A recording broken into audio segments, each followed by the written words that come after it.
شکر. دا چې قطر هیواد دلته د بورډر اصطلاح استعمال کړې ده دا زموږ په توافق نه ده او نه موږ پر دې باندې موافقه کړې ده او نه په دې اړه زموږ د دوی تر مابین په توافقنامه کې کوم څه وجود لري. ډیورنډ لاین او یا ډیورنډ کرښه چې ده دا د افغانانو دریځ دی او هیڅکله به هم دې ته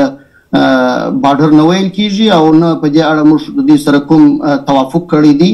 او نه دا د کوم حکومت کار دی دا د ملتونو مسله ده چې دا به ملت بیا په دې اړه فیصله کوي او بله هلته به پر دې میکانیزم باندې بحث کیږي چې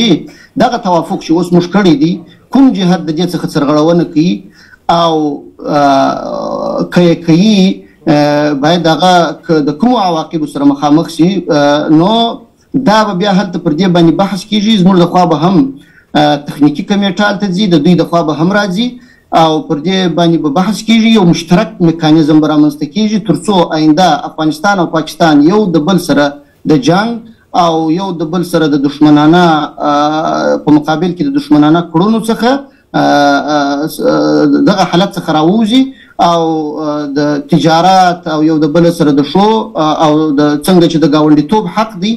دغه تعلقات ساتلو ته ورستانه شي.